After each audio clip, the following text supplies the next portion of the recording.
إن الحمد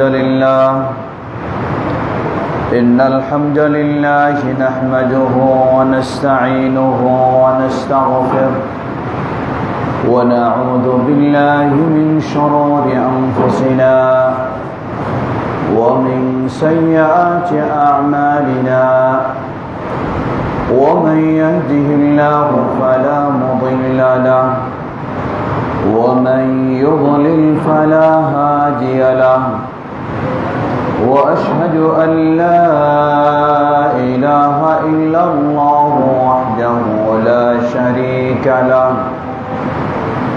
وأشهد أن محمدا عبده ورسوله يا أيها الذين آمنوا اتقوا الله حق تقاته ولا تموتن إلا وأنتم مسلمون يا أيها الناس اتقوا ربكم الذي خلقكم من نفس واحدة وخلق منها زوجها وبث منهما رجالا كثيرا ونساء واتقوا الله الذي تساءلون به والأرحام إن الله كان عليكم رقيبا يا أيها الذين آمنوا اتقوا الله وقولوا قولا سديدا يصلح لكم أعمالكم ويغفر لكم ذنوبكم ومن يطع الله ورسوله فقد فاز فوزا عظيما أما بعد فإن خير الحديث كتاب الله وخير الهدي هدي محمد صلى الله عليه وسلم وشر الأمور محدثاتها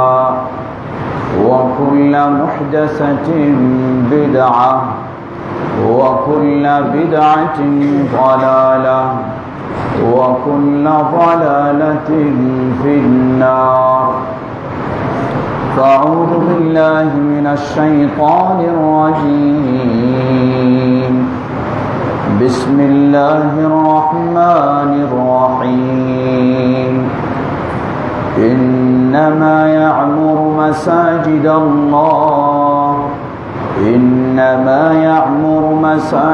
الله من آمن بالله واليوم الآخر وأقام الصلاة وآتى الزكاة ولم يخش إلا الله الحمد لله শুরুতে আবারও প্রশংসা জ্ঞাপন করছি সেই আল্লাহ সুবহানাহু ওয়া তাআলা যার বিশেষ তৌফিকে আমরা আজকে জামিয়া মসজিদ পুনর্নির্মাণের পর আবার জুমার সালাতের মধ্য দিয়ে সালাত শুরু করার সুযোগ লাভ করেছি, যার তৌফিকে যেই আল্লাহ সুবহানাহু ওয়া তাআলা এই সুযোগ করে দিয়েছেন তার এই প্রশংসা জ্ঞাপনার্থে বলি আলহামদুলিল্লাহ। অতঃপর অসংখ্য সালাত ও সালাম পেশ করছি প্রিয় রাসূল মুহাম্মদ সাল্লাল্লাহু আলাইহি ওয়াসাল্লাম, তার আসহাবে কেরাম, আহলে বাইত, শেষ দিবস পর্যন্ত তার প্রতিটি একনিষ্ঠ অনুসারীদের উপর। সম্মানিত সমবেত মুসল্লিবৃন্দ, আল্লাহ রাব্বুল আলামিন আমাদেরকে সম্মানিত করেছেন শুধু সচ্ছলতা দিয়ে নয়, বরং আল্লাহ রাব্বুল আলামিন আমাদেরকে সম্মানিত করেছেন ঈমান দিয়ে, ইসলাম দিয়ে।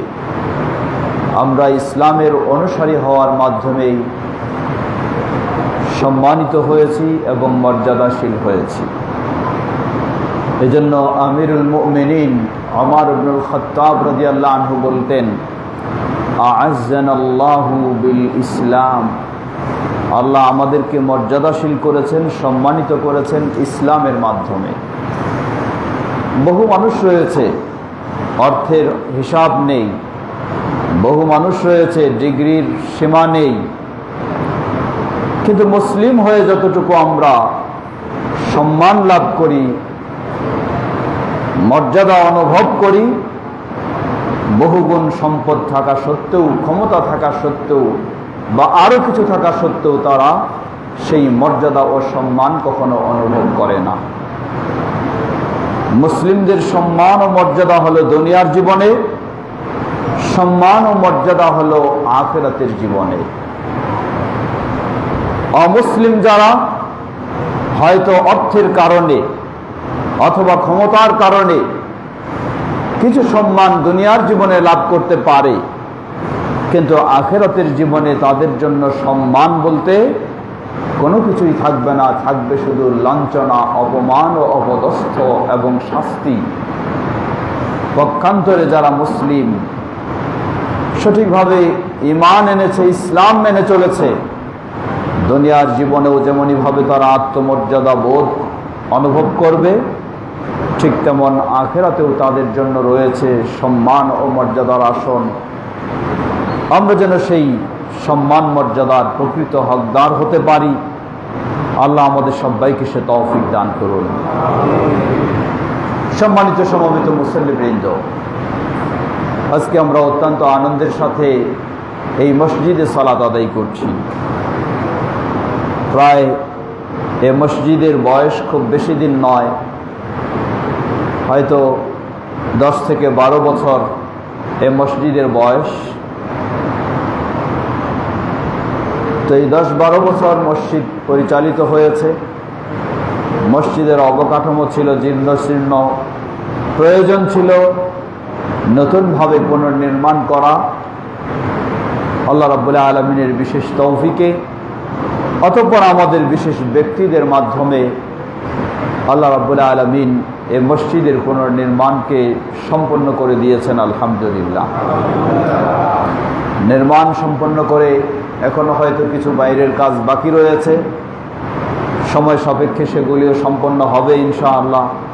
কিন্তু সামনেই যেহেতু রমাদান মাস শুরু হতে যাচ্ছে, সকলেই রমাদান মাসে একটু স্বস্তির সাথে, আনন্দের সাথে, স্বতঃস্ফূর্তভাবে বিশেষভাবে ইবাদত করতে চায়। তাই হিতাকাঙ্ক্ষী ব্যক্তিগণ খুব দ্রুত বিভিন্নভাবে চেষ্টা করে এই মসজিদকে রমাদান মাসে যেন সুন্দরভাবে ইবাদত করা যায় সেজন্য চেষ্টা করেছেন, যাদের মূলে হচ্ছেন আমাদের সকলের শ্রদ্ধাভাজন বাংলাদেশ জমিয়ত আহলে হাদিসের অন্যতম সহসভাপতি, বংশাল ঐতিহাসিক ঐতিহ্যবাহী কেন্দ্রীয় জামে মসজিদের প্রধান মুতাওয়াল্লি আলহাজ আওলাদ হোসেন সাহেব এবং তার সাথে সংশ্লিষ্ট যারা দাওয়াত তাবলীগে এদিকে এসেছেন বা আগে থেকে আসতেন, তাদের মাধ্যমে তিনি এই কাজের অসম্পূর্ণ কাজটিকে সম্পন্ন করার চেষ্টা করেছেন। এবং মসজিদের ছাদের একটি বড় অংশ বাংলাদেশ জমিয়ত আহলে হাদিসের আরেকজন অন্যতম সহসভাপতি, বিশিষ্ট শিল্পপতি আলহাজ ফকির বদরুজ্জামান সাহেব, তার মাধ্যমে বা তার সেই অনুদানে ছাদের রড বা ইত্যাদি, যেগুলি নারায়ণগঞ্জ জেলা জমিয়ত আহলে হাদিসের সম্মানিত সভাপতি অধ্যাপক ফজলুল বারী খানের মাধ্যমে সেটাও সংগ্রহ হয়েছে। আমাদের এই দুজন মহান ব্যক্তির মাধ্যমে আল্লাহ রাব্বুল আলামিন এই কাজকে সম্পন্ন করেছেন। বিশেষ করে হাজী সাহেবের বিশেষ নির্দেশনায় যাতে দ্রুত রমজানের আগে এই কাজগুলি সম্পন্ন করা যায়, সেই চেষ্টা আপনারা এলাকার মানুষ যারা রয়েছেন সবাই মিলে করেছেন, সবাই মিলে অংশগ্রহণ করেছেন। আলহামদুলিল্লাহ, আল্লাহ তৌফিক দিয়েছেন, কবুল করেছেন। রমাদান মাস সামনেই, দুদিন পরেই আমরা হয়তো রমাদান শুরু করব ইনশাআল্লাহ। এর মধ্যেই আমরা আজকের এই জুমা দিয়েই মসজিদের নতুন নির্মিত ভবন আমরা শুরু করছি আলহামদুলিল্লাহ। যে আল্লাহ রাব্বুল আলামিনের বিশেষ তৌফিকে আমাদের পক্ষে সম্ভব হয়েছে এই কাজ শুরু করার, তার প্রশংসা আবারও জ্ঞাপন করে বলছি আলহামদুলিল্লাহ। এবং কৃতজ্ঞতা জানাচ্ছি আমাদের শ্রদ্ধাভাজন আওলাদ হোসেন সাহেবকে এবং সংশ্লিষ্ট যারা রয়েছেন, এবং ফকির বদরুজ্জামান সাহেব এবং সংশ্লিষ্ট যারা রয়েছেন, এবং আপনারা এলাকার যারা দায়িত্বশীল রয়েছেন। আল্লাহ সকলের এই অবদানকে কবুল করে নিন, সকলকে জাযায়ে খায়ের দান করুন।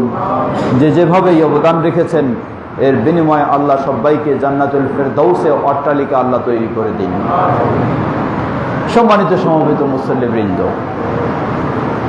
অনেক মানুষ অনেকভাবে অর্থ ব্যয় করে। কেউ অর্থ ব্যয় করে দুনিয়ার আনন্দ ফুর্তির পিছনে, আবার কেউ অর্থ ব্যয় করে মসজিদ নির্মাণের পিছনে। এটি একটি ঈমানের পরিচয়। আল্লাহ সুবহানাহু ওয়া তাআলা সূরা তাওবা স্পষ্ট করলেন, ইন্নামা ইয়া'মুরু মাসাজিদাল্লাহ মান আমানা বিল্লাহ ওয়াল ইয়াউমিল আখির ওয়া আকামাস সালাহ ওয়া আতাজ যাকাহ ওয়া লাম ইয়াখশা ইল্লাল্লাহ। যে ব্যক্তির মাঝে সাধারণত 5টি গুণ থাকে, বৈশিষ্ট্য থাকে, তারই দায়িত্ব হলো, কর্তব্য হলো এই মসজিদ নির্মাণ করা, মসজিদ পরিচার্য করা, মসজিদের দেখাশোনা করা, মসজিদ পরিচালনা করা। এটি একদিক থেকে যেমন মসজিদ পরিচালনাকারীদের আল্লাহ রাব্বুল আলামিন বৈশিষ্ট্য বর্ণনা করেছেন, অপরদিকে বোঝা যায় যারা মসজিদ পরিচালনায় আগ্রহী, মসজিদ নির্মাণে আগ্রহী, এ কাজে যারা এগিয়ে আসেন, আল্লাহ রাব্বুল আলামিন তাদের মাঝেও সেই বৈশিষ্ট্যগুলি দিয়ে রাখেন আলহামদুলিল্লাহ। বহু মানুষের অর্থ থাকতে পারে, কিন্তু মসজিদের জন্য তাদের অর্থ হয়তো আল্লাহ রাব্বুল আলামিনের কাছে কবুল হয় না। বিভিন্ন খেল তামাশা, আনন্দ ফুর্তি, সেগুলির পিছনে ব্যয় হয়। কিন্তু যারা আল্লাহর প্রিয় বান্দা, তাদের অর্থ মসজিদের পিছনেই, মসজিদের জন্যই ব্যয় হয়। এটি অত্যন্ত একটি আনন্দের বিষয় এবং সৌভাগ্যের বিষয়, যে সৌভাগ্য চাইলেই করে নেওয়া যায় না। এটি শুধু আল্লাহ রাব্বুল আলামিনের তৌফিক হলেই পাওয়া যায় আলহামদুলিল্লাহ। আমরা আল্লাহ রাব্বুল আলামিনের কৃতজ্ঞতা প্রকাশ করছি, যিনি আমাদের বিশেষ ব্যক্তিদেরকে এই তৌফিক দিয়েছেন, এবং আল্লাহর কাছে দোয়া করি আল্লাহ রাব্বুল আলামিন তাদের এই পথে অগ্রসর হওয়াকে আরো বৃদ্ধি করে দিন, বলুন আল্লাহুম্মা আমিন। সম্মানিত সমবেত মুসল্লিবৃন্দ, আজকের জুমার আলোচনা কয়েকটি বিষয় প্রাধান্য পায়। প্রথম হলো, আমার জীবনে এই মসজিদে আসার সুযোগ হয়নি, ভবিষ্যতেও কখনো সুযোগ হবে কিনা বলা কঠিন, যেহেতু বিভিন্ন প্রোগ্রামে ব্যস্ত থাকতে হয়। মাসের প্রথম জুমা সাধারণত আমি মিরপুরে আমাদের একটি বড় জামে মসজিদ রয়েছে, মসজিদ বাইতুল হক, সেখানে খুতবা দিয়ে থাকি। যেখানে আমি যেদিন উপস্থিত হই, জুমার খুতবা দিই, কমপক্ষে 2,500 থেকে 3,000 মানুষ সেখানে উপস্থিত হন। তো গত কয়েক মাস ধরে আমি সেখানে যেতে পারিনি বিভিন্ন প্রোগ্রামের ব্যস্ততার কারণে। এই জুমা আমি তাদেরকে বলে রেখেছিলাম যে এটা আসবো ইনশাআল্লাহ, কিন্তু আল্লাহর ইচ্ছা হয়নি। যখন আমাদের শ্রদ্ধাভাজন চাচাজি, তিনি আলহাজ আওলাদ হোসেন সাহেব, তিনি বললেন যে এই ধরনের মসজিদ এখানে প্রস্তুত হয়ে গেছে, এলাকার জনগণও চাচ্ছেন, এবং তিনিও আমাকে বললেন, তখন একটু পুনর্বিবেচনা করতেই হলো, যেহেতু রমাদানের আগের মাস হিসাবে সেখানেও বিষয়টি গুরুত্বপূর্ণ ছিল। তারপরেও আমাদের শ্রদ্ধাভাজন মুরব্বির বিশেষ আহ্বানে ইচ্ছা হলো যে না, উনি যেহেতু আসবেন এবং প্রস্তুত করেছেন এবং বলছেন, অতএব মিরপুরে প্রয়োজনে পরবর্তীতে যাব। আজকের এই জুমা আমরা আমাদের এই নতুন মসজিদেই হাজী সাহেবের সাথে এবং যারা রয়েছেন, ঢাকা থেকে এসেছেন এবং এলাকারবাসী রয়েছেন, সবার সাথে এখানে জুমা পড়ার চিন্তায় আজকে এখানে আসা আলহামদুলিল্লাহ। তো প্রথম জুমা আমার হিসাবে কিছু গুরুত্বপূর্ণ প্রথম বিষয়ক আলোচনা থাকবেই। দ্বিতীয়, মসজিদ পুনর্নির্মাণের পর আজকে প্রথম শুরু হচ্ছে সেই বিষয়ে। তৃতীয়, সামনে আসছে রমাদান মাস, রমাদান বিষয়েও কিছু আলোচনা প্রয়োজন মানুষের সচেতন ও প্রস্তুতির জন্য। সর্বোপরি খুতবার সময় তো সীমাবদ্ধ, প্রায় শেষের দিকেই, তাই খুব সংক্ষিপ্তভাবে কিছু কথা স্মরণ করে দিতে চাই। প্রথম খুতবা হিসাবে এবং মসজিদের প্রথম উদ্বোধন হিসাবে রাসূল সাল্লাল্লাহু আলাইহি ওয়াসাল্লামের নির্দেশের আলোকে সেই প্রথম বক্তব্যই দেওয়া উচিত। আল্লাহ রাসূল সাল্লাল্লাহু আলাইহি ওয়াসাল্লাম বলেন, ফালিয়াকুন আউয়ালু মা তাদউহুম ইলাইহি শাহাদাতু আল্লা ইলাহা ইল্লাল্লাহ ওয়া ফি রিওয়ায়াতিন ফালিয়াকুন আউয়ালু মা তাদউহুম ইলাইহি আন ইউহিদুল্লাহ। তিনি সাহাবীকে যখন ইয়ামানের দিকে পাঠালেন দাওয়াত দেওয়ার জন্য, বললেন, জেনে রাখো তোমার সর্বপ্রথম দাওয়াত যেন হয় তাওহীদের দাওয়াত, সর্বপ্রথম তোমার বক্তব্য যেন হয় তাওহীদের বক্তব্য, সর্বপ্রথম তোমার নির্দেশনা যেন হয় তাওহীদের নির্দেশনা। আমরা সকলে অবগত রয়েছি যে আমাদের এই মসজিদটি বস্তুল মধ্যপাড়া আহলে হাদিস জামে মসজিদ বলে পরিচিত। এখানে একটি পরিচয়ের সাথে বিষয় স্পষ্ট হয়, বলা হয় অনেক সময়, গাছ তোমার পরিচয় কি? বলে থাকি আমরা, গাছের পরিচয় হলো ফলে পরিচয়। যেই ফল পাওয়া যাবে, তেঁতুল গাছ শুধু নাম দিলে চলবে না, যদি তার তেঁতুল না দেখা যায় তাহলে তেঁতুল গাছ নয়। আম গাছ শুধু নাম দিলেই চলবে না, যদি আম না পাওয়া যায় তাহলে আম গাছ হয় না। তো আহলুল হাদিস মসজিদ শুধু নাম দিলে চলবে না, হতে হবে প্রকৃত আহলুল হাদিস, তাহলেই নামের সাথেও ফলেরও পরিচয় পাওয়া যাবে। তাই আমরা প্রথম বিষয়টি স্মরণ করে দিতে চাই, আহলুল হাদিসেরা তারা ভিন্ন কিছুই নয়, ভিন্ন কোনো চিন্তা নয়, ভিন্ন কোনো মতবাদ নয়। আহলুল হাদিস হচ্ছেন তারাই যারা কোরআন এবং সহিহ হাদিসের আলোকে ইসলাম মেনে চলার চেষ্টা করে, তারাই হচ্ছেন আহলুল হাদিস। আর আহলুল হাদিসের সর্বপ্রথম দাওয়াত হলো তাওহীদের দাওয়াত, সর্বপ্রথম বক্তব্য হলো আল্লাহ রাব্বুল আলামিনের একত্ববাদের বিষয়ে বক্তব্য, সর্বপ্রথম অন্যায় থেকে নিষেধ হলো শিরক থেকে নিষেধ করা। কারণ মানুষের জীবনে যা কিছু করণীয় রয়েছে, নির্দেশ রয়েছে, সেগুলির মাঝে সর্বপ্রথম যা নির্দেশ সেটি হচ্ছে একমাত্র আল্লাহ সুবহানাহু ওয়া তাআলার ইবাদত করা। আজকে আফসোসের সাথে বলতে হয়, মসজিদ আল্লাহর ইবাদতের জন্য তৈরি হয় ঠিকই, কিন্তু আমাদের সমাজে বহু মসজিদ রয়েছে যেই মসজিদের ভিতরে আবার আরেকটি কবর তৈরি করা হয়। সেই মসজিদের ইবাদতের গুরুত্ব যত থাকে তার চেয়ে বেশি গুরুত্ব হয়ে যায় ওই কবরকে সামনে রেখে, ওই কবরকে চিন্তা করেই সেই মসজিদে যাতায়াত, সেই মসজিদে আনাগোনা, অথবা মসজিদের সাথে সংশ্লিষ্ট মাজার তৈরি করে সেদিকেই কাজ করা। অথচ নবী মুহাম্মদ সাল্লাল্লাহু আলাইহি ওয়াসাল্লাম জীবনের শুরু থেকে শেষ পর্যন্ত, এমনকি তার জীবনের সর্বশেষ দিন, মৃত্যুর দিন, মৃত্যুর পূর্ব মুহূর্তেও তিনি বদদুয়া করলেন, বললেন, কাতালাল্লাহু আল ইয়াহুদা ওয়ান নাসারা ইত্তাখাযু কুবুর আমবিয়াইহিম মাসাজিদ। আল্লাহ ওই ইহুদি এবং খ্রিস্টানদেরকে ধ্বংস করে দিন। কোন ইহুদি খ্রিস্টান? যে ইহুদি খ্রিস্টানেরা তাদের মসজিদগুলি, কবরগুলিকে, নবীদের কবরগুলিকে মসজিদে সেজদার স্থান বানিয়ে নিয়েছে, তাদের ধ্বংসের জন্য নবী মুহাম্মদ সাল্লাল্লাহু আলাইহি ওয়াসাল্লাম জীবনের সর্বশেষ সতর্কবাণী উচ্চারণ করে গেলেন। সম্মানিত সমবেত মুসল্লিবৃন্দ, সুতরাং মসজিদ ভিন্ন জিনিস আর কবর হলো ভিন্ন জিনিস। মসজিদ হলো আল্লাহর সেজদা দেওয়ার জন্য, আল্লাহর ইবাদতের জন্য, আর কবর হলো ইবাদতের জন্য নয়।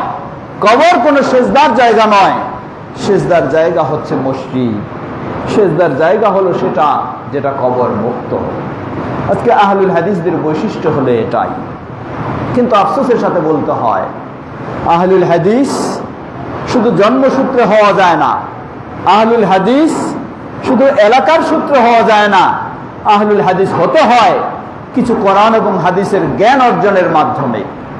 যদি কোরআন এবং হাদিসের সঠিক জ্ঞান না থাকে, জন্মসূত্রে আহলুল হাদিস হলেও সে হয়ে যেতে পারে মাজারপন্থীর মতো।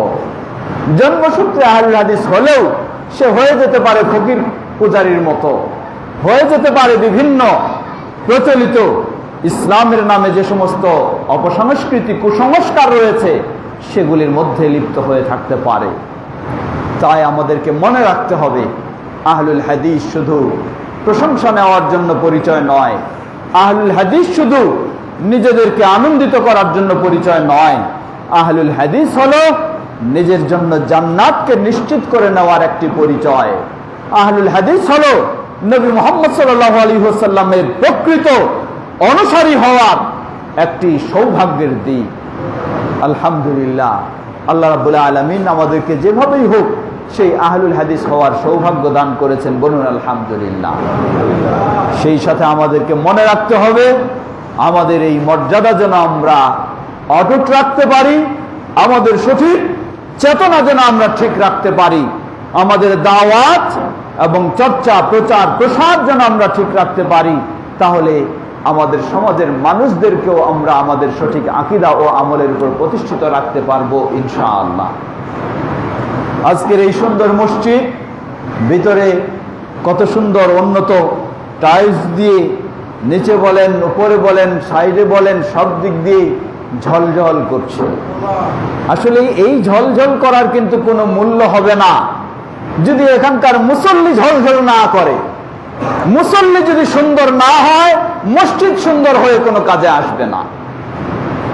মসজিদ যেমনই ভাবে সুন্দর করার সুযোগ হয়েছে, আল্লাহ করে দিয়েছেন, আমাদেরকে এখন বিশেষ করে স্থানীয় মানুষ যারা রয়েছেন তাদের একটি দায়িত্ব হবে, মসজিদের সাথে সাথে এখন মুসল্লিকে সুন্দর করার টার্গেট নিতে হবে।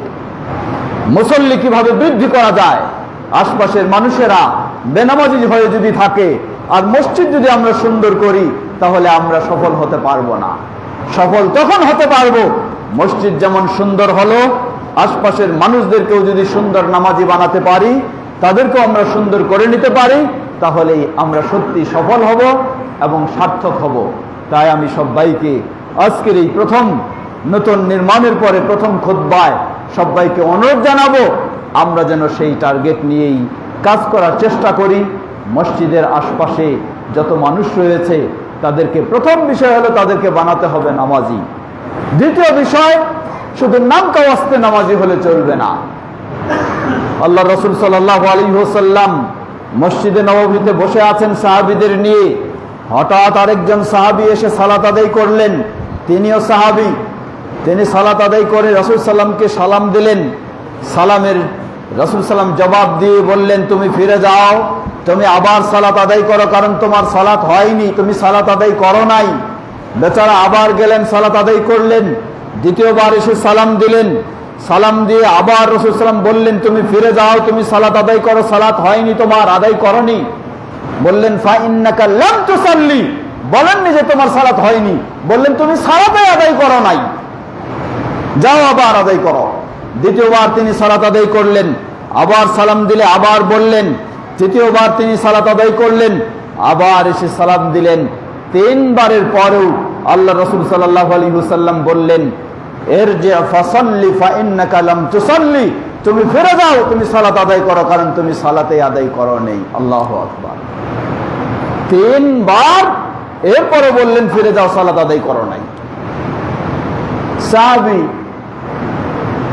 বিনীতভাবে বললেন, হে আল্লাহ রাসূল সাল্লাল্লাহু আলাইহি ওয়াসাল্লাম, আল্লিমনি ফা ইন্নী লা আহসিনু আলা যালিক, আমি একবার দুইবার তিনবার সালাত আদায় করলাম আর আপনি আমাকে ঘোষণা দিলেন আমি সালাতে আদায় করিনি। দয়া করে আমাকে সালাতের নিয়ম শিক্ষা দিন, কারণ আমি এর চেয়ে তো আর ভালো কিছু জানি না। আল্লাহ রাসূল সাল্লাল্লাহু আলাইহি ওয়াসাল্লাম তাকে সালাত শিক্ষা দিলেন, বললেন জেনে রাখো, সর্বপ্রথম যখন তুমি দাঁড়াবে, ওয়া ইযা কুনতা ফাকাব্বির, সালাতে দাঁড়ানোর সময় তুমি তাকবীর দিয়ে সালাত শুরু করবে। সমাজের মানুষ কি করে? সালাতে দাঁড়িয়ে জায়নামাজের দোয়া পাঠ করে সালাত শুরু করে। আল্লাহ রাসূল সাল্লাল্লাহু আলাইহি ওয়াসাল্লামের এই শিক্ষা নয়। আল্লাহ রাসূল সাল্লাল্লাহু আলাইহি ওয়াসাল্লামের শিক্ষা, অবশ্যই আপনাকে সালাতের নিয়ত করতে হবে, কিন্তু নিয়ত হবে সেটা আন্তরিকভাবে, মৌখিক কোনো শব্দ উচ্চারণের মাধ্যমে নয়। মৌখিক উচ্চারণ যা হবে সর্বপ্রথম সেটি হলো আল্লাহু আকবার বলেই আপনি সালাত শুরু করবেন। বিস্তারিত হাদিসে রয়েছে রাসূল সাল্লাল্লাহু আলাইহি সাল্লাম তাকে ধীর স্থির সুন্দরভাবে সালাত আদায়ের নিয়ম শিক্ষা দিলেন। সম্মানিত সমবেত মুসল্লিবৃন্দ, তাই আমরা বলছিলাম প্রথম হলো নামাজি বানাতেই হবে, কারণ সালাত ছাড়া কেউ মুসলিম হিসেবে টিকে থাকতে পারে না। মুসলিম পরিচয় দিতে হলে তাকে সালাত আদায় করতেই হবে। দ্বিতীয় বিষয় হলো নামকা ওয়াস্তে সালাত আদায় করলে হবে না। নবী মুহাম্মদ সাল্লাল্লাহু আলাইহি ওয়াসাল্লামের নির্দেশ, সাল্লু কামা রাআইতুমুনি উসাল্লি, তোমরা আমাকে যেভাবে দেখেছো ঠিক সেভাবেই তোমরা সালাত আদায় করো। তাই আমাদেরকে সালাত আদায় করতে হবে নবী সাল্লাল্লাহু আলাইহি ওয়াসাল্লাম থেকে সহিহ হাদিসের আলোকে প্রমাণিত সেই নিয়ম অনুযায়ী আমাদেরকে সালাত আদায় করতে হবে। তাহলেই এই সালাত হবে জান্নাত পাওয়ার ইবাদত। আর যদি না হয় তাহলে এই সালাত দিয়েও জান্নাত পাওয়া সম্ভব হবে না। আসুন আমরা যেন নতুন মসজিদে নতুন উদ্যোগে সেই ধরনের নামাজি আমরা বানানোর চেষ্টা করতে পারি। আল্লাহ আমাদের সবাইকে সে তৌফিক দান করুন। ওয়া আখিরু দাওয়ানা আলহামদুলিল্লাহি রাব্বিল আলামিন ওয়া সাল্লাল্লাহু তাআলা নবিনা মুহাম্মদ ওয়া আলা আলিহি ওয়া সাহবিহি আজমাইন।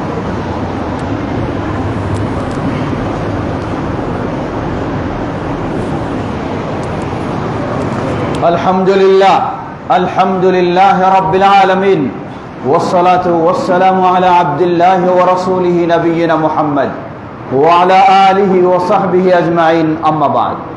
সম্মানিত সমাবেত মুসল্লিবৃন্দ, আমরা সকলে অবগত রয়েছি গোটা বিশ্বের মুসলিমেরা দীর্ঘ 11 মাস অপেক্ষা করে থাকে কখন আসবে সেই মর্যাদাপূর্ণ রমাদান মাস। রমাদান মাস আসলেই আমরা কত ধরনের ইবাদত করার, আল্লাহর নৈকট্য অর্জন করার চেষ্টা করি, কারণ রমাদান মাসটাকে আল্লাহ রাব্বুল আলামিন সেইভাবেই তৈরি করে দিয়েছেন। আল্লাহ রাসূল সাল্লাল্লাহু আলাইহি ওয়াসাল্লাম বলেন, যখন এই রমাদান মাস শুরু হয় সুফিদাতিশ শায়াতিন, শয়তানকে শৃঙ্খলিত করা হয়, ওয়া ফুতিহাত আবওয়াবুল জান্নাহ, জান্নাতের দরজাগুলিকে বিশেষভাবে খুলে দেওয়া হয়। সুবহানাল্লাহ। ওয়া ফুতিহাত আবওয়াবুর রাহমা, রহমতের দরজাও বিশেষভাবে খুলে দেওয়া হয়। ওয়া উগলিকাত আবওয়াবুন নিরান, জাহান্নামের দরজাও বন্ধ করে দেওয়া হয়। যার ফলে রমাদান মাস এমন একটি মৌসুম, এমন একটি সুযোগ, যেই মানুষটা আগে বেনামাজি ছিল দেখা যায় যে সেই মানুষটাও নিজে নিজে নামাজি হয়ে যাওয়ার চেষ্টা করে। যে মানুষটা অন্যায় অশ্লীলতায় মগ্ন হয়ে থাকতো রমাদান শুরু হওয়ার সাথে সাথে দেখা যায় সেই মানুষটাও সতর্ক হয়ে যাচ্ছে। কারণ রমাদান শুরু হওয়ার সাথে সাথেই আল্লাহর পক্ষ থেকে আল্লাহর বিশেষ ফেরেশতা ঘোষণা দেওয়া শুরু করেন। তিনি বলেন, ইয়া বাগিয়াল খাইরে আকবিল, হে ভালো মানুষ, হে কল্যাণকামী, সামনে অগ্রসর হও, আর বিলম্ব করার সুযোগ নেই, সময় এসে গেছে, মৌসুম এসে গেছে। ইয়া বাগিয়া শাররে আকসির, হে খারাপ মানুষ, থেমে যাও, আর অগ্রসর হওয়ার সুযোগ নেই। এই রমাদান মাস এসে যাচ্ছে, তবুই তুমি খারাপের দিকে চলবা, হতে পারে না তুমি থেমে যাও। এই ঘোষণা প্রতিদিন প্রতি রাত আল্লাহর পক্ষ থেকে আল্লাহর বিশেষ ফেরেশতা রমজানে দিতে থাকেন। যার ফলে মানুষের মন দেখা যায় এমনিই রমাদান মাসে ইবাদতের দিকে, ভালো কাজের দিকে ঘুরে যায়। বলুন আলহামদুলিল্লাহ। সেই রমাদান মাস আমরা পাচ্ছি। সম্মানিত সমবেত মুসল্লিবৃন্দ, মনে রাখতে হবে রমাদান মাস পেলাম, কিন্তু রমাদান মাস পেয়েও যদি দেখা যায় দিনের পর দিন মাস শেষ হয়ে গেল, কিন্তু নিজে তেমন একটা উপকৃত হতে পারলাম না, নিজের অপরাধগুলিকে আল্লাহর কাছে ক্ষমা করে নিতে পারলাম না, সত্যি আমি সৌভাগ্যবান হতে পারিনি। আল্লাহ রাসূল সাল্লাল্লাহু আলাইহি ওয়াসাল্লাম বলেন, রাগিমা আনফু রাজুলিন মান দাখালা আলাইহি রমাদান সুম্মান সালাখা ক্বাবলা আন ইগফারা লাহ, ওই ব্যক্তির জন্য নিন্দা, ওই ব্যক্তির জন্য ধিক্কার, তার জন্য তিরস্কার যে ব্যক্তি রমজান মাস পাবে কিন্তু রমাদান মাস চলে গেল, নিজের গুনাহগুলিকে আল্লাহর কাছে ক্ষমা করে নিতে পারলো না, সে হলো হতভাগা, সে হলো দুর্ভাগা, তার জন্য তিরস্কার, তার জন্য নিন্দা, তার জন্য ধিক্কার। সম্মানিত সমবেত মুসল্লিবৃন্দ, জীবনে অনেক রমাদান পেয়েছি, কিন্তু এই রমাদান আমরা আল্লাহর ইচ্ছায় পাবো। মনে রাখবেন, হতে পারে এই রমাদানেই আমাদের জীবনের শেষ রমাদান। আবার রমাদান পাওয়ার আমরা আশা করতে পারি, কিন্তু পাবো কিনা তা কখনো নিশ্চিত করে বলতে পারি না। সুতরাং রমাদান মাসটিকে যেন আমরা সেভাবেই কাজে লাগাতে পারি, রমাদান মাসে আমরা যেন সেভাবেই উপকৃত হতে পারি। আল্লাহ আমাদের সবাইকে সে তৌফিক দান করুন। রমাদান মাসে দিনের বেলা যেমন একদিকে সিয়াম, রাতের বেলা তেমন আরেক দিকে বিশেষ ইবাদত হলো কিয়াম, সালাতুত তারাবিহ। ঠিক তেমনই ভাবে রমাদান মাস হলো কোরআন নাজিলের মাস। আল্লাহ রাসূল সাল্লাল্লাহু আলাইহি ওয়াসাল্লাম বলেন, আসিয়ামু ওয়াল কোরআনু ইয়াশফিআন লিল আবদি ইয়াউমাল কিয়ামা। দুটো জিনিস একত্রিত হচ্ছে। আপনি রমাদানের সিয়াম পালন করবেন, রোজা রাখবেন, আবার সাধ্য সামর্থ্য অনুযায়ী কোরআন তেলাওয়াত করবেন। রাসূল সাল্লাল্লাহু আলাইহি ওয়াসাল্লাম বললেন, এই সিয়াম আর এই কোরআন বান্দার জন্য কিয়ামতের কঠিন বিভীষিকাময় দিনে আল্লাহর কাছে সুপারিশ করবে, হে আল্লাহ, তোমার বান্দা কষ্ট করে সবকিছু ব্যস্ততা মুক্ত হয়ে সিয়াম পালন করেছে, আমি সিয়াম হিসাবে সুপারিশ করছি তাকে ক্ষমা করার, তাকে জান্নাত দেওয়ার। সুবহানাল্লাহ। ঠিক কোরআন আল্লাহর কাছে সুপারিশ করবে, হে আল্লাহ, তোমার বান্দা শত ব্যস্ততার মধ্য দিয়েও কোরআন ভুলে যায়নি, কোরআনের কথা স্মরণ করেছে, কোরআন তেলাওয়াত করেছে, কোরআন বোঝার চেষ্টা করেছে, কোরআন শেখার চেষ্টা করেছে।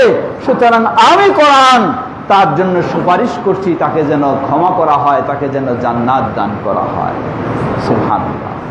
আসুন, এই সেই রমাদান আমরা পেয়ে যাচ্ছি, যে রমাদানে সম্ভব হবে দুটো এই সুন্দর ইবাদতকে বিশেষভাবে পালন করা। তবে মনে রাখতে হবে, রমাদান চলে গেলে কোরআন তেলাওয়াত এর সম্পর্ক শেষ হয়ে যাবে, তেলাওয়াত বন্ধ হয়ে যাবে, এমনটি আবার কোনো মুসলমানের জন্য হওয়া উচিত নয়। গোটা জীবনেই যতদিন বেঁচে থাকবো কোরআন ততদিন রয়েছে, কোরআনের সম্পর্ক আমাদের ততদিন থাকবে।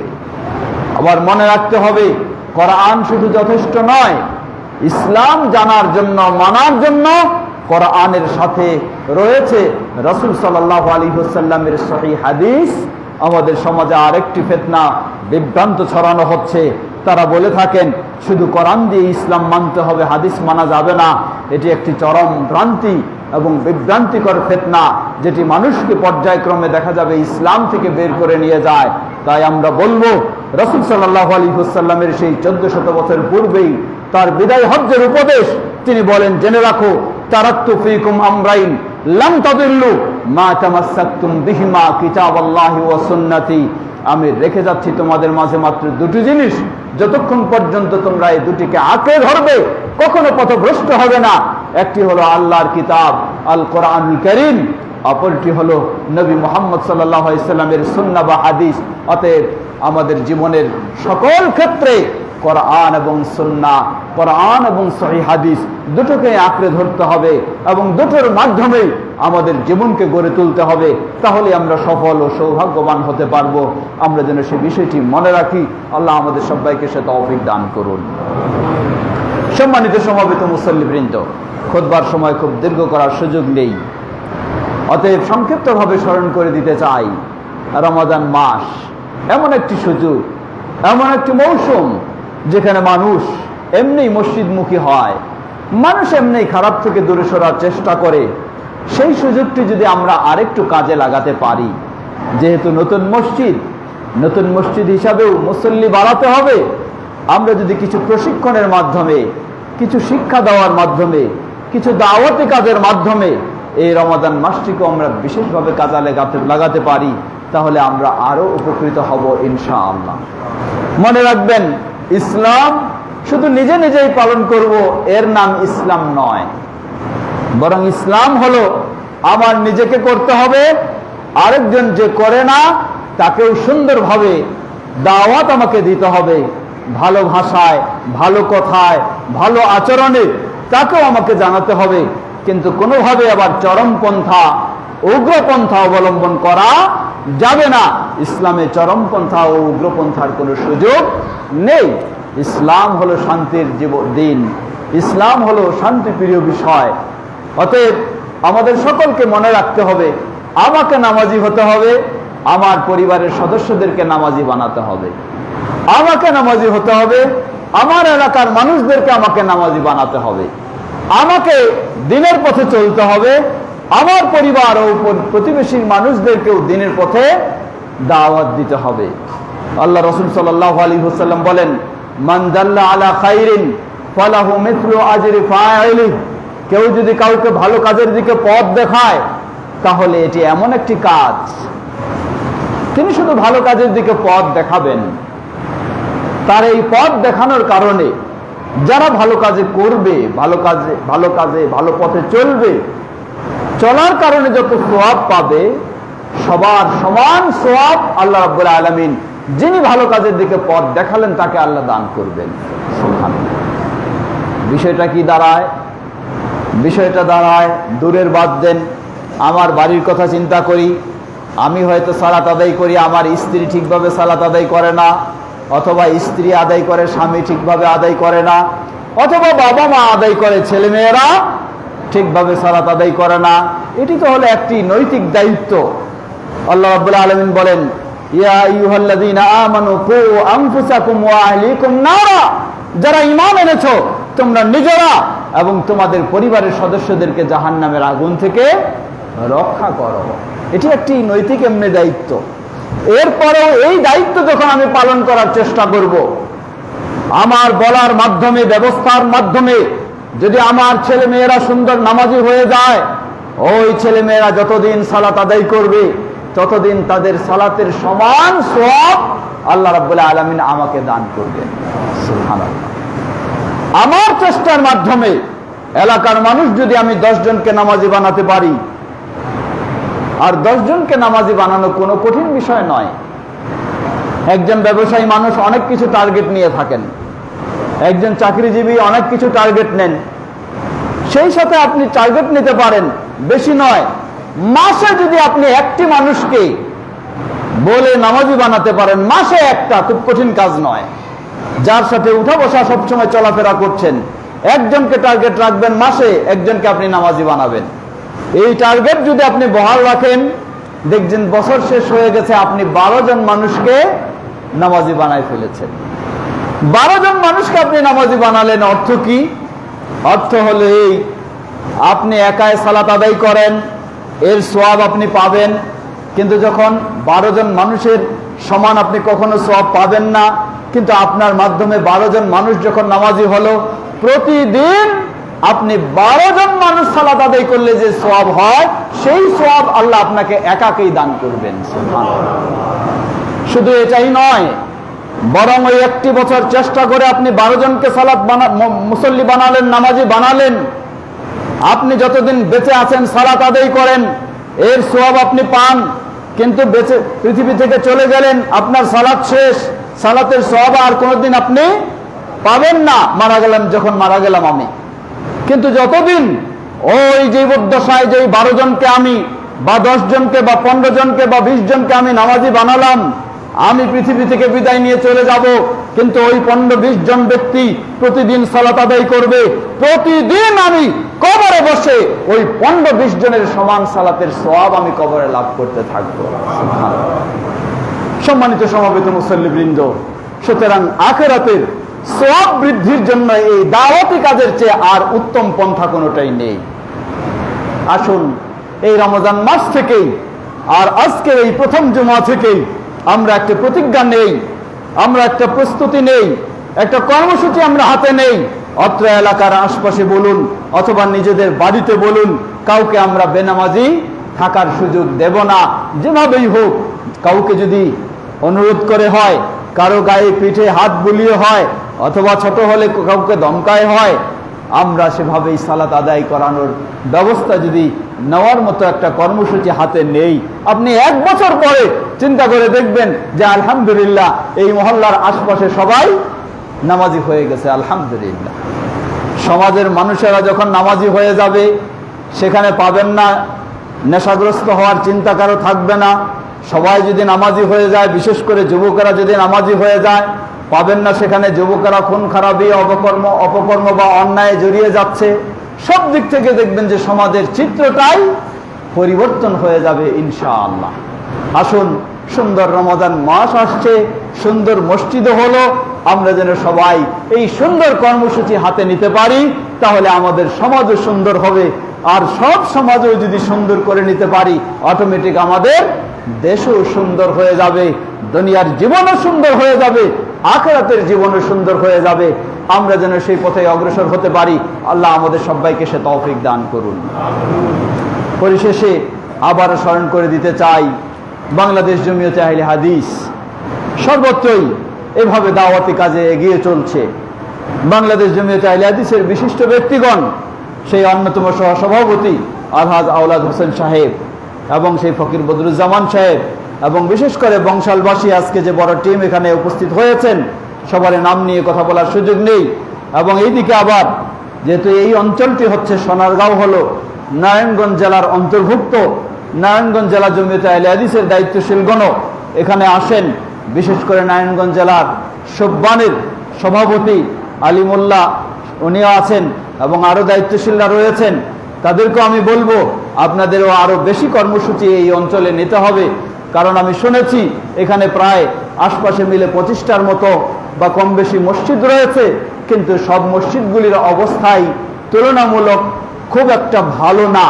ভালো না বলতে কি, মসজিদ এই ধরনের টাইলস করা সবগুলি নাই এই কথা বলছি না, বলছি আহলুল হাদিসের আদর্শ আকীদায় তেমন ইবাদত সন্তোষজনক পাওয়া যায় না। সব যেন ঝিমিয়ে গেছে, সব যেন অন্যদের চিন্তায় প্রভাবিত হয়ে গেছে। সুতরাং আমাদের দায়িত্বশীলদেরও আরেকটু খেয়াল রাখতে হবে যেন আমরা বিশেষ গুরুত্ব দিয়ে এই অঞ্চলটাকে দাওয়াতি কাজ আরো জোরদার করে আমরা সুন্দর করতে পারি, সেই চেষ্টা আমরা সবাই রাখব। এবং এলাকার মানুষ যারা রয়েছেন, আপনাদেরকেও বিশেষ করে যারা মুরব্বী রয়েছেন এবং যারা দায়িত্বশীল রয়েছেন, বিশেষ করে এখানে সোনারগাঁও এলাকা জমিয়তে আহলে হাদিসের সম্মানিত সভাপতি সাহেব রয়েছেন, আপনাদেরকেও আমরা বিশেষভাবে অনুরোধ জানাবো, একটু সচেতন হতে হবে, সজাগ হতে হবে, না হলে আল্লাহর কাছে আমরা জবাব দিতে পারবো না। মসজিদে সহযোগিতার প্রয়োজন ছিল, বংশালবাসী আলহাজ আওলাদ হোসেন সাহেব সহ তারা সহযোগিতা দিলেন, কিন্তু প্রতি জুমায় তো তারা এখানে আসে খোঁজ নিতে পারবেন না, এটি তো তাদের পক্ষে সম্ভব নয়। যেটুকু সম্ভব ছিল সেটুকু তারা করেছেন, কিন্তু বাকি কাজটা করতে হবে আপনারা যারা এখানে রয়েছেন। অতএব সেই বিষয়টি যেন আমরা সবাই মনে রাখি এবং সেই চেষ্টা যেন আমরা সবাই করি। আল্লাহ আমাদের সবাইকে সে তৌফিক দান করুন।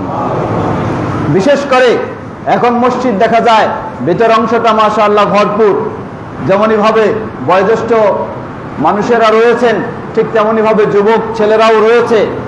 আমি সবাইকে একটি বিষয় স্মরণ করে দিব, মনে রাখবেন জুমার দিন এটি একটি গুরুত্বপূর্ণ দিন। মুসলিম উম্মার জন্য জুমার দিন হলো সাপ্তাহিক ঈদের দিন। বলুন আলহামদুলিল্লাহ। সাপ্তাহিক ঈদের দিন মানে কি? খেলতামাশা বেশি করব, আনন্দ ফুর্তি বেশি করব, এটাই আনন্দ অবশ্যই, কিন্তু সেটি বেশি ইবাদত, ভালো ইবাদতের মাধ্যমে আনন্দ, সেই আনন্দ হতে হবে। সেই ভালো ইবাদতের মধ্যে সবচেয়ে বড় গুরুত্বপূর্ণ হলো তা হচ্ছে জুমার সালাত। জুমার সালাত এটি একটি নফল নয়। যারা প্রাপ্তবয়স্ক পুরুষ, মুকিম, সুস্থ, তাদের জন্য জুমার সালাত এবং খুতবা হলো অপরিহার্য। খালি 2 রাকাত নামাজে আপনি আসে যোগদান করলেন, খুতবার সময় থাকবেন না, নিশ্চয় আপনি গুনাহগার হবেন। আল্লাহ রাব্বুল আলামিন সূরা জুমায় বললেন, ইয়া আইয়ুহাল্লাযীনা আমানু ইযা নুদিয়া লিস-সালাতি মিন ইয়াউমিল জুমআ ফাসআউ ইলা যিকরিল্লাহ ওয়া দারুল বাই'। দুটো জিনিস বলেছেন। এক হলো, হে যারা ঈমানদার, জেনে রাখো যখন এই জুমার আজান দেওয়া হয়, এই আজান বলতে এখানে বোঝানো হয়েছে খুতবার আজান। এই খুতবার আজান হয়ে গেলে কোনো মুসলিমের জন্য জায়েজ নেই তিনি মসজিদে না এসে নিজের কাজে ব্যস্ত থাকবে, সেটি তার জন্য হারাম। তার জন্য হারাম। ওই অবস্থায় যদি সে ব্যবসায় থাকে সেই ব্যবসা হারাম হবে, ওই অবস্থায় যদি ক্ষেত খামারে থাকে সেটা হারাম হবে, ওই অবস্থায় যদি পরিবারের কাজে ব্যস্ত থাকে সেটাও হারাম হবে। একদিকে হারাম, এর মানে কি? সওয়াব হবে না গুনাহ হবে? অবশ্যই গুনাহ, কবিরা গুনাহ, সাধারণ গুনাহ নয়। এক হলো যাওয়ার নির্দেশ, দ্বিতীয় হলো যেই কাজে আপনি আছেন সেটি দ্রুত ছেড়ে দিতে হবে, বর্জন করতে হবে, মসজিদে মুখ ঘোরাতে হবে। এটি হলো নির্দেশ। এই নির্দেশ মুসলিম হিসাবে পালন আমাকে অবশ্যই করতে হবে। দ্বিতীয় বিষয়, যখন আপনি এই নির্দেশ পালন করবেন, কিছু শর্ত সাপেক্ষে আপনার জন্য বিশাল মর্যাদা। আল্লাহ রাসূল সাল্লাল্লাহু আলাইহি সাল্লাম বলেন, কোন মুসলিম যদি জুমার দিন নিজের বাড়িতেই সুন্দরভাবে গোসল করে, গোসল করার পর সুন্দর পোশাক, তার সাধ্য অনুযায়ী যে ভালো পোশাক, সেই ভালো পোশাকটা পরে, অতঃপর আতর সুগন্ধি থাকলে সেটা ব্যবহার করে, পুরুষ মানুষ, মেয়ে মানুষ না, এবং যদি আতর না থাকে, তৈল থাকলে তৈল ব্যবহার করে, অতঃপর মসজিদের দিকে বের হয়। মসজিদে আসবে কোন সময়? মেম্বারে খুতবা শুরু হওয়ার আগেই মসজিদে প্রবেশ করবে, এবং মসজিদে প্রবেশ করে ডাইরেক্ট এসেই বসে যাবে না। আমি অনেককে দেখেছি ডাইরেক্ট এসে বসে গেছেন। এই বসে যাওয়াটা নিয়ম নয়। আল্লাহ রাসূল সাল্লাল্লাহু আলাইহি সাল্লামের সুন্নাহ অনুযায়ী যদি আমি আজকে আমল করতাম, তাহলে আমার দায়িত্ব ছিল যারা বসে গেছিলেন তাদেরকে উঠানো এবং 2 রাকাত নামাজ পড়ার পর বসার অনুমতি দেওয়া। কারণ রাসূল সাল্লাল্লাহু আলাইহি সাল্লাম এই মেম্বারে দাঁড়িয়েই তিনি দেখলেন একজন সাহাবী, হাদিস সহিহুল বুখারীর, সাহাবীর নাম সুলাইক আল গাতফানী রাদিয়াল্লাহু আনহু। তিনি আসলেন, খুতবা শুরু হয়ে গেছে, তিনি ভিতরে প্রবেশ করে বসে গেলেন। রাসূল সাল্লাল্লাহু আলাইহি সাল্লাম মেম্বার থেকে দেখলেন যে ওই ব্যক্তিটা পিছনে আসছে, কিন্তু খুতবা চলাকালীন কারণে সে আর কোনো সালাত আদায় করেনি, এমনি বসে গেছে। মেম্বার থেকে দাঁড়িয়ে তাকে শোকজ করলেন, আসাল্লাইতা, তুমি কি সালাত আদায় করেছো? বেচারা হতভম্ব, জবাব দিলেন, বললেন না। বললেন, কম ওয়াসাল্লি রাকাতাইন, উঠো এবং 2 রাকাত পড়ো, তারপর তুমি বসো। আল্লাহু আকবার, কি নির্দেশ! এটাই হলো আল্লাহ রাসূল সাল্লাল্লাহু আলাইহি ওয়াসাল্লামের সুন্নাহ। আমার দায়িত্ব ছিল যারা যারা বসে গেছেন তাদেরকে এইভাবে উঠায় সালাত আদায় করানো, কিন্তু পরিমাণ এতই বেশি, সবাই যদি এটা নিয়ে তাহলে খুতবা বাদ দিয়ে ওটা নিয়ে আমার ব্যস্ত থাকতে হতো। তাহলে সেটি শুধু আজকে স্মরণ করে দিচ্ছি। ইমাম সাহেব যিনি আছেন তিনিও মানুষদেরকে উপদেশ দিবেন, এটি বোঝাবেন। জুমার সময়, জুমার দিন শুধু নয়, যে কোনো সময়ে কেউ যদি মসজিদে প্রবেশ করে, রাসূল সাল্লাল্লাহু আলাইহি সাল্লাম বলেন, ফালা ইয়াজলিস আহাদুকুম ইযা দাখালা আহাদুকুমুল মাসজিদা ফালা ইয়াজলিস হাত্তা ইয়ারকা রাকাতাইনি। যখন তোমাদের কেউ মসজিদে প্রবেশ করে 2 রাকাত সালাত না আদায় করে মসজিদে সে বসবে না। অতএব প্রচলিত সমাজের নিয়ম রয়েছে আগে গিয়ে বসে ঠান্ডা হবে, তারপর উঠে সালাত আদায় করবে, এটি হাদিস বিরোধী। হাদিসের নিয়ম হলো আগে আপনি 2 রাকাত সালাত আদায় করে তারপরে বসবেন। বিশেষ করে খুতবার সময়, খুতবাও যদি চলাচল থাকে, খুতবা চলাকালীন সময় কিন্তু বিষয়টি আরো গুরুত্বপূর্ণ। কোনো কিছু করার সুযোগ নেই, একজন আরেকজনের সাথে কথা বলতে পারবে না। এমনকি কেউ যদি কথা বলে আর আপনি দেখতেছেন এ কথা বলে বিশৃঙ্খলা করতেছে, আপনি তাকে বলবেন খালি চুপ করো। আল্লাহ রাসূল সাল্লাল্লাহু আলাইহি ওয়াসাল্লাম বলছেন যে আপনি তাকে চুপ করতে কেন বললেন, এই জন্য আপনার জুমা বাতিল হয়ে যাবে। তাহলে যে কথা বলতেছিল তার অবস্থাটা কি হবে? এমনকি আল্লাহ রাসূল সাল্লাল্লাহু আলাইহি ওয়াসাল্লাম বললেন, আপনি বসে আছেন, বসে এটা ওটা নিয়ে নাড়াচাড়া করতেছেন, এই ধরনের কাজটা করলেও আপনার জুমার মর্যাদা বাতিল হয়ে যাবে।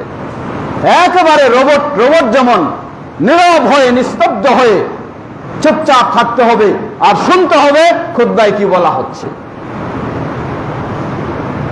সেই জন্য নিয়ম হলো আসে প্রথমেই 2 রাকাত সালাত আদায় করে, এই খুতবা চলাকালীন সময়েও যদি আপনি আসেন, এসে 2 রাকাত সংক্ষিপ্তভাবে সালাত আদায় করে যেখানে জায়গা পাবেন সেখানেই ওই মানুষের ফাঁকাফাঁকি করে সামনে গিয়ে দাঁড়াবেন, বসবেন, এমনটি অনুমতি নেই।